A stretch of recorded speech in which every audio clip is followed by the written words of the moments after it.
DJ Roy ಆತ್ಮಹತ್ಯೆಗೆ ಸಹೋದರ ಬಾಬುಗೆ 3 ಗಂಟೆಗಳ ಕಾಲ ವಿಚಾರಣೆ ನಡೆಸಿದ ಪೊಲೀಸ್. ಐಟಿಯಿಂದ ಟಾರ್ಚರ್ ಅನ್ನೋ ಆರೋಪದ ಬಗ್ಗೆ ಮಾಹಿತಿ ಸಂಗ್ರಹ.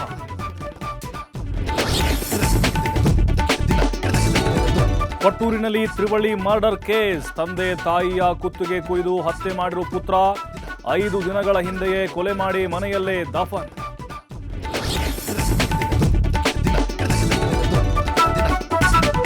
ಮತ್ತಷ್ಟು ತಾರಕಕ್ಕೇರಿದ ಸೈಟ್ ಒತ್ತುವರಿ ವಿವಾದ.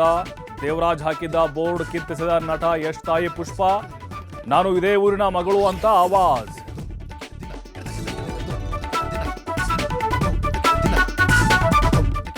ಸಾಂಸ್ಕೃತಿಕ ನಗರಿಯಲ್ಲಿ ಡ್ರಗ್ಸ್ ಉತ್ಪಾದನೆ. ಮೈಸೂರಿನಲ್ಲಿ ಮಾದಕ ದ್ರವ್ಯ ಲ್ಯಾಬ್ ಖಚಿತಪಡಿಸಿದ ಎನ್ಸಿಬಿ. ಮಾಸ್ಟರ್ ಮೈಂಡ್ ಸೇರಿ 3 ಬಂಧನ.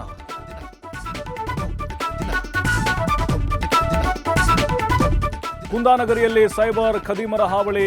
OTP ಬದಲಾಗಿ ಕಾಲ್ ವೆರಿಫಿಕೇಶನ್ ಮೂಲಕ ವಂಚನೆ. ಖದೀಮರ ಬಲೆಗೆ ಬಿದ್ದು 18 ಲಕ್ಷ ಕಳ್ಕೊಂಡ ಬೆಳಗಾವಿ ನಿವಾಸಿ.